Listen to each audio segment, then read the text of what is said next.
Let's quickly talk about accounting for S corporation. I want to explain to you everything that you need to know if you have an S corporation and you're trying to really take care of accounting for that corporation. So here's the overview I want you to pay attention to.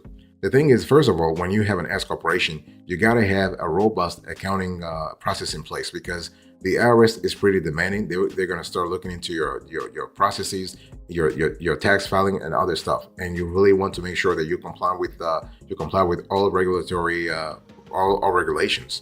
Right? And the thing is that when you think about an S corporation, think of it as a flow-through entity. In other words, the way we analyze S corporations versus C corporations, for that matter, is that C corporations are basically subject to double taxation, whereas S corporations are subject to simple taxation. So this is why you got to look at an S corporation as a flow-through entity. In other words, the corporation itself does not pay taxes, but you, as the owner or as the shareholder, you're paying taxes at the personal level. In other words, on your Schedule C, when you file your Form 1040. So this distinction is really important. Okay, and so the accounting system for S corporations is generally the same as for a C corporation. However, since there are differences in tax treatment, the accounting can be a little bit different. Specifically, an S corporation should have 4 main equity accounts, including common stock, which is really issued at a nominal value. You have additional paid-in capital, you have distributions paid to the shareholders, and you have retained earnings. So basically, all those 4 accounts that I'm just talking to you about, they are located in a financial statement called shareholders' equity. Okay, basically, when you have an S corporation or a C corporation or on an LLC for that matter, you have 4 primary financial statements. You have a balance sheet, you have an income statement, also called P&L, so that's the profit and loss statement. You have a statement of cash flows, and the 4th statement is actually the shareholders' equity statement. So this is where you have all those 4 accounts I just spoke to you about. Let me just say them once again so you were clear. You have common stock, you have additional paid-in capital, you have distributions paid to the shareholders, and you have retained earnings. So when we talk about common stock and additional paid-in capital accounts, those are accounts that really can fluctuate, okay? And it really depends on how the S corporation is set up. I'll talk about that later on. By the way, boss, welcome back to the show. It's really a pleasure to have you here. Make yourself comfortable. You are going to enjoy today's conversation.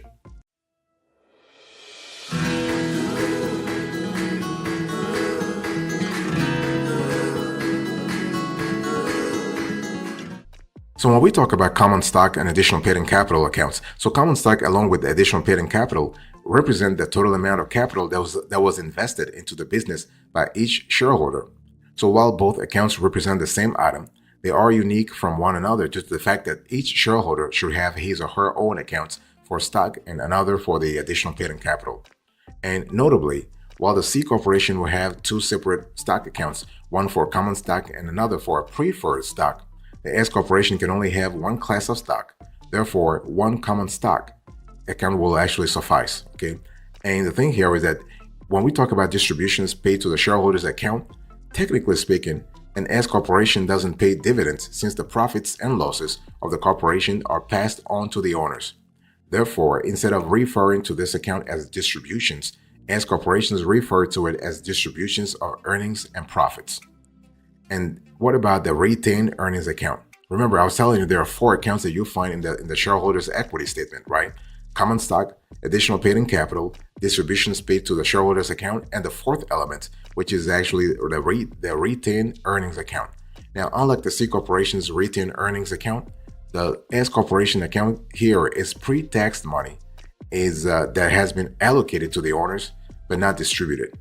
C corporations, however, have this account to reflect the after-tax money that the corporation holds on to instead of paying it out in dividends to the shareholders. And so due to these differences, that if the S corporation wishes to revert back to, let's say, into a C corporation, the same retained earning account, the same retained equity account cannot continue being used. Additional calculations will need to be made in order to reconcile the accounts to reflect the proper balance. And so based on the complexity of such tax issues regarding S corporations, it's important for these businesses to maintain accurate records in terms of the business's operations, including expenses, income, capital investments, and the like, okay? And so, moreover, the corporation must keep records of all shareholder investments. This can include cash or property investments.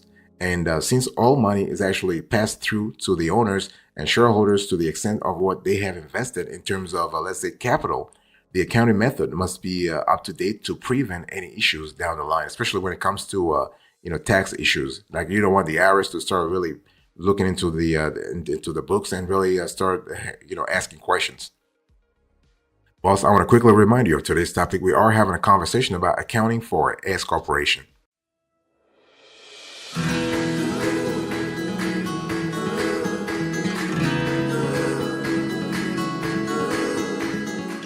Let me dig a little deeper when we talk about the tax basis for S corporation. The thing here is that the tax basis for S corporations represent the total of the stock basis and loan basis, also referred to as the debt basis. Let me give you an example.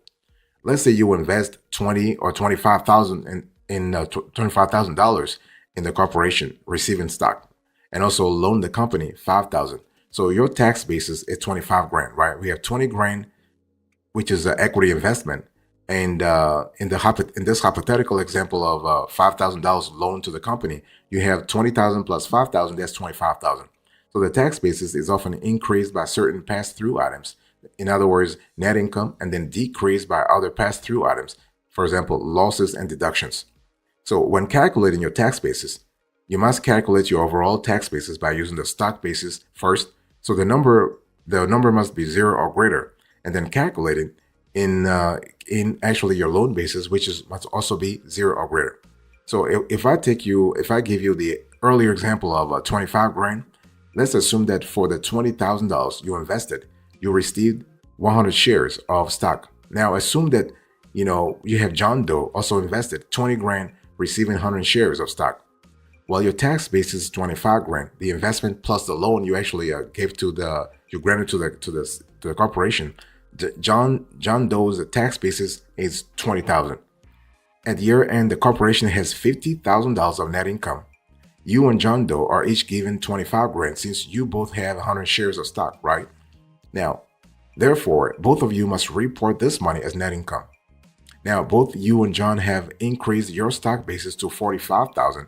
So this is 20,000 plus the 25,000 distribution, $25,000 distribution. And so your tax basis is now what? 50 grand. Think about it. So this is $45,000 stock basis plus the 5,000 loan basis that you have. John Doe's tax basis is 45 grand, which is also equal to his stock basis since he did not lend any money to the corporation. So your tax basis is $50,000, but John Doe's is 45 grand. It's really important to really understand that those calculations are important because they will actually serve as your basis when filing things like taxes and other documentation. Now, an S corporation reports total income and expenses at the company level and passes through a share of net profit or loss to its individual shareholders. So it's really important to understand that. Now, an S corporation must maintain, therefore, a records of each shareholder's investment of cash or property. These records are crucial for establishing its shareholders' percentage of ownership in the company.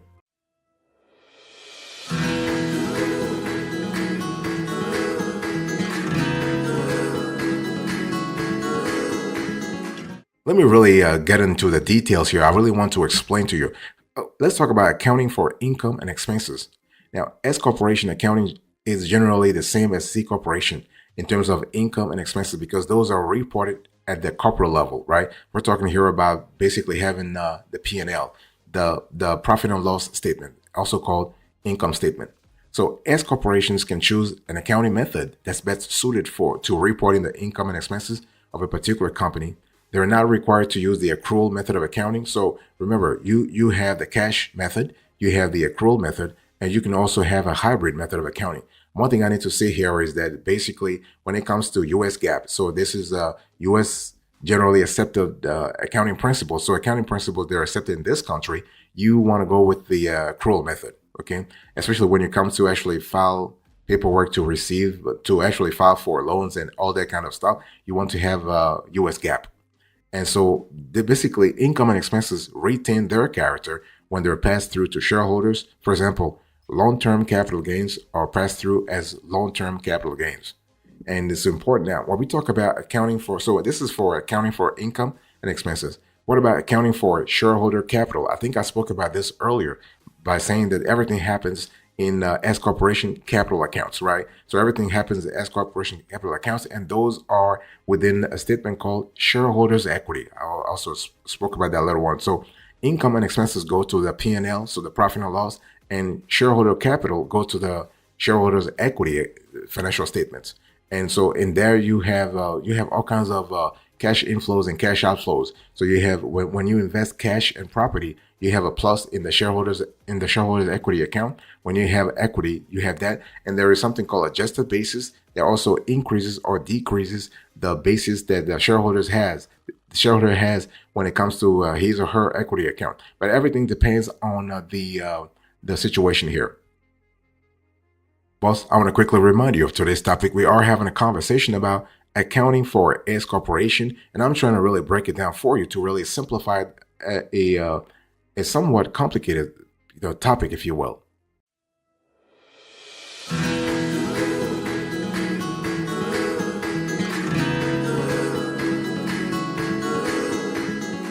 Let me talk to you about the loan basis. So basically, when we talk about the accounting for shareholder capital, you have loan basis, and a shareholder can advance money to an S corporation as a loan. That's what I gave you an example earlier when I said you loan the $5,000 to your S corporation. Okay, so a common example is a shareholder that pays for company expenses using his personal credit card and submits an expense report to the company for repayment. And loans can be short-term to be repaid in 1 year or less, or they can be long-term, basically to be repaid in more than a year. It really depends upon what really works for your business. Note, shareholders who make loans to their S corporations can take a tax deduction in their current year for losses in excess of their stock basis, but only to the extent that they have loan basis. So you want to begin with the initial amount loaned to the company to calculate loan basis and adjusted loan basis. You want to add in all additional amounts loaned to the company and deferred interest that is capitalized or added to the loan instead of being repaid. Okay, and again, everything I'm saying to you here, in the interest of time, I'll be really going a little faster. But if you have specific questions, please, you can put them in the comment section, or you can just reach out to us via email, and our team members will actually study your question and get back to you. Okay, and so basically, talking about the loan basis, you basically want to deduct the amount of loan principal that has been repaid, any amounts of loan principal forgiven by the shareholder, and the amount of the loan principal converted to stock. You must also deduct the share of the net loss in excess of a shareholder's adjusted stock basis. And the result here is the adjusted basis in S corporation debt at the end of the year. Okay, and this is an important element. You also have to account for negative basis and suspended losses. So adjusted basis cannot be below zero, but using this formula for calculating adjusted basis often results in a negative number. So handling negative basis of S corporation stock involves reducing the shareholder's stock basis, but not below zero, and reducing the shareholder's loan basis, but not below zero. So anything can never be below zero. Any excess negative basis is treated as a non-deductible loss. So this excess loss is a suspended loss and can carry over to future years indefinitely. And the suspended loss can be deducted in any future tax year during which the shareholder has restored her loan basis or stock basis. And so the shareholder must restore her loan basis before restoring her stock basis in the following year if she had both an equity investment and also advanced a loan to the company. Okay, but again, I want to say here is that everything depends on the specific situation that your S corporation is in. Let's talk about restoring basis. Shareholders can restore their stock basis or loan basis in several ways. The easiest way is to make additional cash investments to restore stock basis, or to advance additional cash loans to restore loan basis. An adjusted stock basis and adjusted loan basis should be calculated provisionally just before the end of the year. This gives shareholders sufficient time to make additional loans or equity investments to ensure that any losses are fully tax deductible.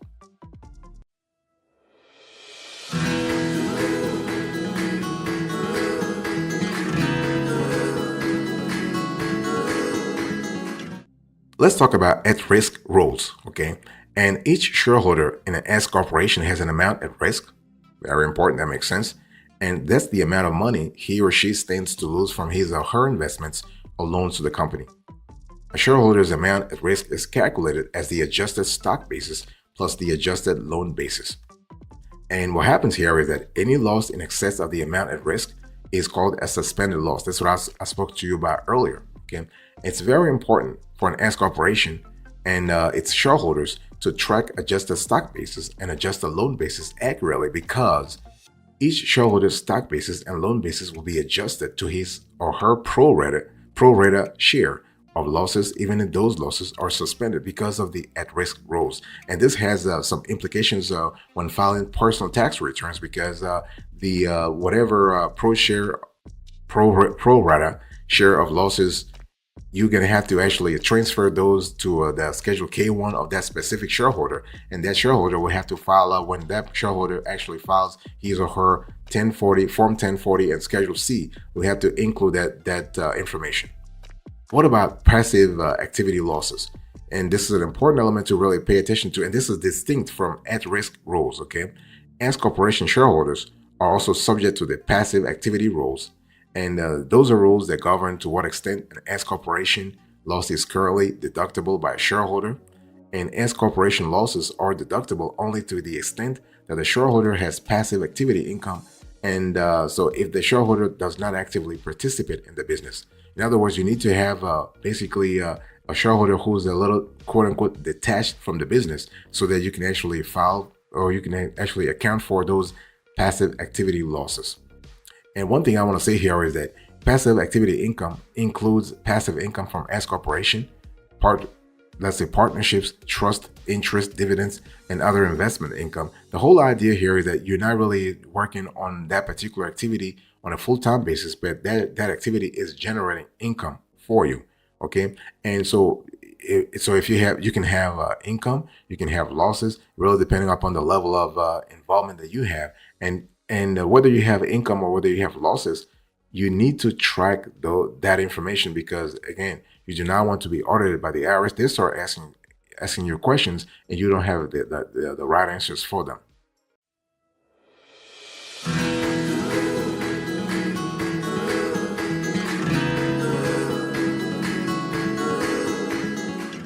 Let's talk about special rules for rental losses. So when we talk about accounting for S corporation, there are some special rules for rental losses, and shareholders in an S corporation must meet the stringent active participation test for real estate professionals in order to deduct rental losses in full if the S corporation is engaged in the rental property business.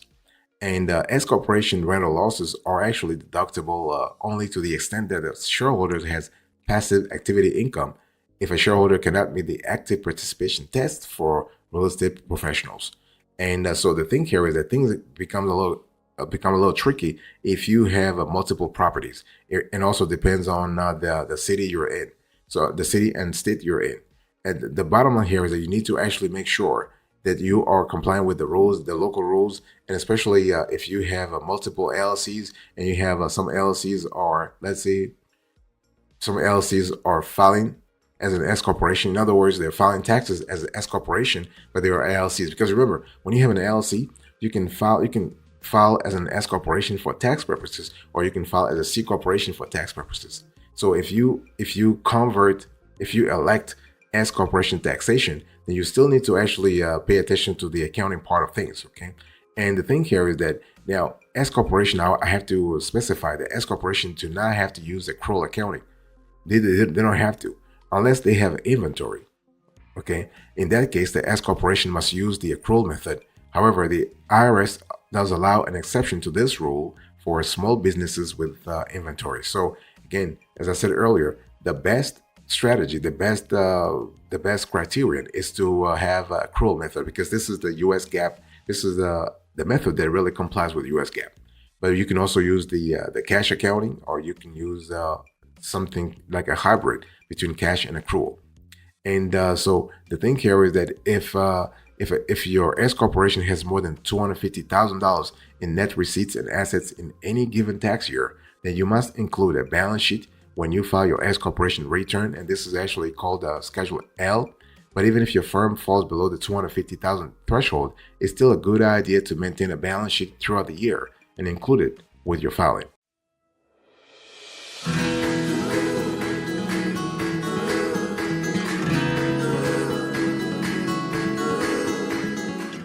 Thank you so much for your attention. I really appreciate it. In today's conversation, I was just talking to you about accounting for S corporation, and actually, I gave you a couple of information, a piece of information. We talk about the capital account. We spoke about loans, passive activity rules, investing cash in property. We spoke about the shareholders equity, and so on and so forth. Thank you so much. God bless you. I'll speak to you another time. Until then, remember, stay marvelous.